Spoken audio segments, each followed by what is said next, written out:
जय हिंद फ्रेंड्स। तो हम पढ़ रहे थे धीर सिंह रावत की शिक्षा मनोविज्ञान की बुक, और धीर सिंह रावत की शिक्षा मनोविज्ञान की बुक में अभी हमने 3 पेज पढ़े हैं ना। कौन कौन से 3 पेज पढ़े हमने? 198 है ना, और 199 और 200। ये 3 पेज अभी हमने कवर कर। तो इन 3 पेजेस में हमने क्या जानकारी ली? देखो, इन 3 पेजेस में हमने ना कुछ नया टॉपिक शुरू करा, सीसीई है ना। इन 3 पेजेस में हमने सीसीई का एक नया टॉपिक शुरू करा। आज डेट अपनी 20 हो गई, 20/1/2024, ठीक है। तो इन 3 पेजेस में हमने एक नए टॉपिक को शुरू करा, सीसी, सतत एवं व्यापक मूल्यांकन। तो पहले पेज में तो इसका इंट्रोडक्शन ही लिया हमने, है ना, कि सीसी क्या है और सीसी के थ्रू किस तरीके की लर्निंग को प्रमोट किया जाता है ना। सतत एवं व्यापक मूल्यांकन में कैसे बच्चों को पढ़ाना सिखाया जाता है, मतलब किस तरीके से बच्चों को पढ़ाना चाहिए, क्या बताया गया, मतलब कि बच्चों की पढ़ाई के बारे में। और सेकेंड पेज में बेसिकली इसका थोड़ा सा बैकग्राउंड बताया गया है कि इसका पायलट सीसी जो पहले हमारे मतलब यहाँ राजस्थान में लागू है ना सीसी, तो इससे पहले पायलट प्रोजेक्ट के रूप में कहाँ लागू हुआ, और कुछ SIQA के बारे में, है ना, और SIQ से जुड़े कुछ टर्म के बारे में, जैसे कि अपने पोर्टफोलियो क्या होता है, जैसे डायरी, अनुभव डायरी, अध्यापक डायरी, जैसे ABL क्या होता है, BLE क्या होता है, ये सब बताएगा। और इसके बाद लास्ट पेज में इससे जुड़े हुए कुछ अदर सब प्रत्यय, मतलब इससे जुड़े हुए कुछ दूसरे टॉपिक बताए, जैसे कि अपने ग्रेडिंग सिस्टम क्या है ना, जैसे चेकलिस्ट क्या है, जैसे रेटिंग स्केल क्या है, रेटिंग स्केल तो नहीं, जैसे कि कुछ ऐसे बिंदु बताए, एक आधा और कुछ बताया, उसके बाद कुछ फुल फॉर्म बताई, कुछ शब्दावली बताई यहाँ पे, है ना, जैसे कि ग्रेडिंग सिस्टम, जैसे बता रही हूँ ना, जैसे जो अन्य महत्वपूर्ण बिंदु है ना, उसमें कुछ ग्रेडिंग सिस्टम के बारे में बताया यहाँ पे। इसके अलावा कुछ 2-3 बिंदु और बताए, जैसे कि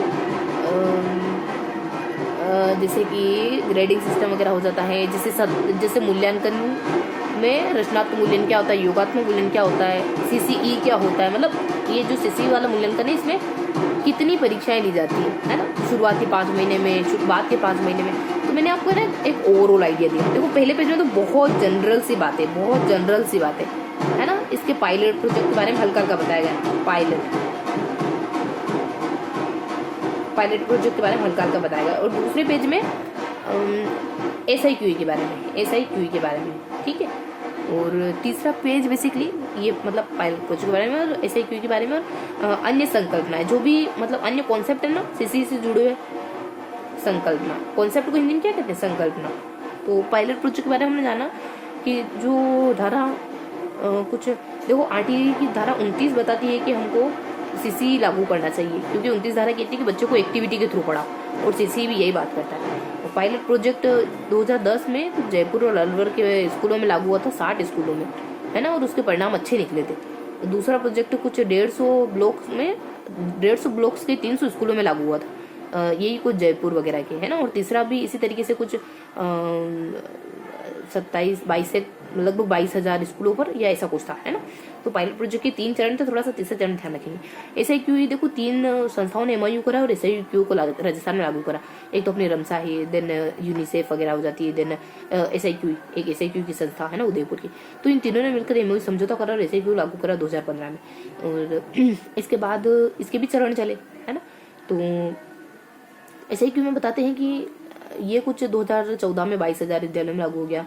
2018 में ऐसे 4 होते, मतलब 4 ऐसे होते थे, उसके स्थान पर 3 ऐसे किए जाने लगे इसके तहत। और 5वीं कक्षा में तो ऐसे 3 होता ही नहीं था, है ना। उसके स्थान पर कुछ प्राथमिक, मतलब कोई दूसरा XYZ नाम का एक मूल्यांकन होता था, ऐसा बताया, है ना। तो ये मैं वो बातें बता रही हूँ आपको जो मतलब SIQA से कहीं ना कहीं कोरिलेट करती है। ये हमने SIQA में पढ़ा था। और SIQA में हमने देखा कि 2010 में लगभग 60 स्कूलों में लागू हुआ था। मतलब इसके तहत देखो, SIQA के तहत 3 चीजें लागू हुई। एक तो लर्निंग बेस्ड, मतलब ABL, एक हमारा CC लागू हुआ इसके तहत, और एक एबिलिटी बेस्ड लर्निंग लागू हुई इसके तहत, और एक CC SIQA के तहत। ये 3 चीजें अप्लाई हुई थी, है ना, स्कूलों में। और बस इस तरीके की इन्फॉर्मेशन इसमें।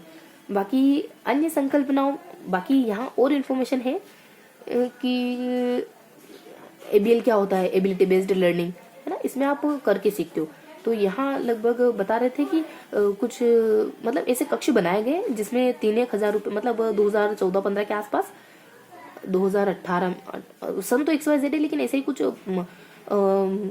3-1 हज़ार रुपये इस कक्ष को बनाने के लिए दिए गए थे। एबीएल कक्ष को बनाने के लिए दिए गए थे। एबीएल कक्ष में लर्निंग के थ्रू करके सीखते हैं अपन, एक्टिविटी के थ्रू, एबिलिटी बेस्ड लर्निंग।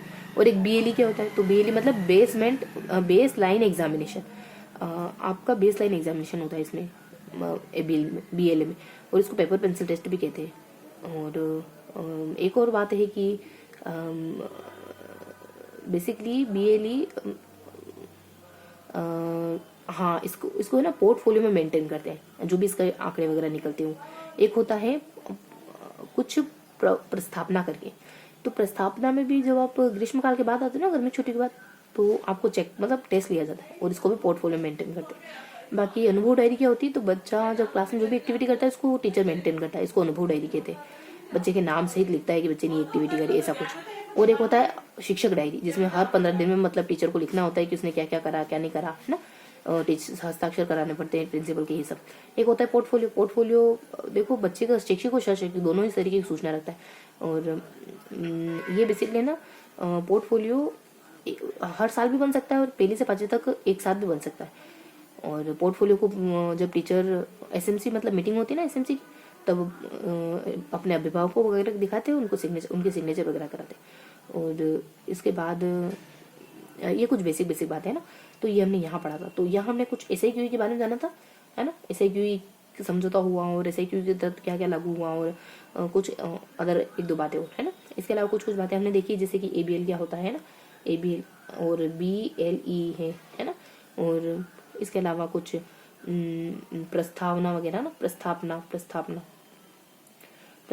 उसके बाद 2-3 चीज़ें और, जैसे अनुभव डायरी क्या होती है, अध्यापक डायरी क्या होती है, अनुभव डायरी, है ना, देन अध्यापक डायरी, है ना, अध्यापक डायरी वगैरह। बाकी पोर्टफोलियो वगैरह,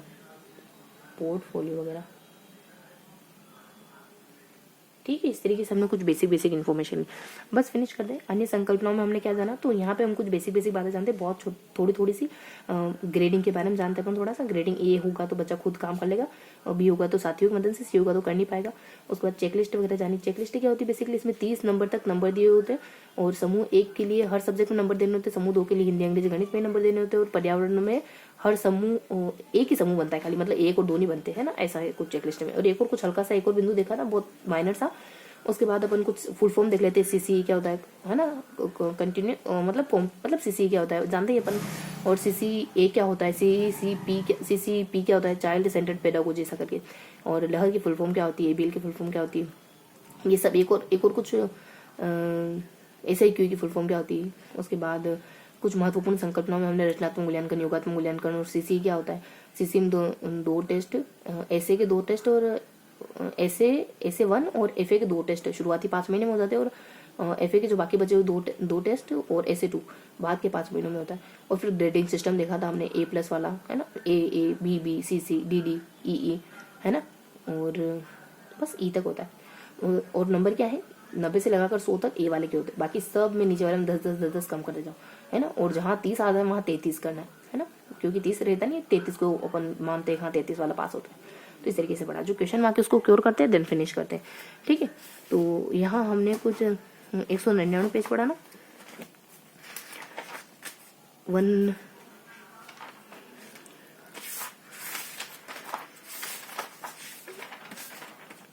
199 देखो ये देखा हमने कि इसके तहत ABL CCE लागू हुआ, है ना, 1 से 5वीं तक में। SIQE लागू हुआ 1 से 5वीं तक में। तो 2010 में SIQE 60 विद्यालय लागू हुआ था। 2018 में ये हुआ था कुछ, है ना। देखो मैं कह रही थी तीसरे चरण में क्या होता, तो 2500 में लागू हुआ था। यहाँ बता दिया था कि 150 विद्यालय, लगभग 150 ब्लॉक में, लगभग 150 ब्लॉक के 300 लगभग 3000 विद्यालय में लागू हुआ था 2012 में, है ना। तो ये थोड़े से आंकड़े याद रहे तो ठीक है, अदरवाइज इतना लोड नहीं लेना है इनको लेकर, ठीक है। 2018 में ये परिवर्तन हुआ, और बस ये सारणी दी हुई है यहाँ पे, इतना कुछ खास नहीं है अपने को, तो बस 1-2 बातें यहाँ अलग से गिवन है, उनको देखना था, जो अपने देख लिया अच्छे से, ठीक है। कि 150 में ये है, और यहाँ पे 2500 दिया हुआ है, और ये 22 सब कुछ बता दिया था, ठीक है। तो यहाँ पे सब कुछ बढ़िया तरीके से बता दिया था थम। और ये 2018 की बात है, 3000 रुपये कब दिए थे 2018 में, इसको ऐसे घुमा दो 8 बन जाएगा, थोड़ा याद रहेगा, ठीक है। प्लेसमेंट किया जाता है। बाकी तो सब कुछ अच्छे से बता दिया था हमने। यहाँ एक चीज अपनी वार्षिक अभिलेख क्या होता है ना, मतलब एनुअल अनेक्डोटल, ये अपन थोड़ा सा मिस कर गए थे। ठीक है, हस्ताक्षर वगैरह कराते इसमें ना, और चेकलिस्ट के आधार पर बनता है, और ये रचनात्मक आकलनों के आधार पर बनता है। ठीक है, तो इन दो बेसिस पे ये बनाया जाता है। तो ये था हमारा आज का पूरा सेशन। तो मिलते हैं अपन फेस टू फेस अब ऑन दी चौक बोर्ड। ठीक है।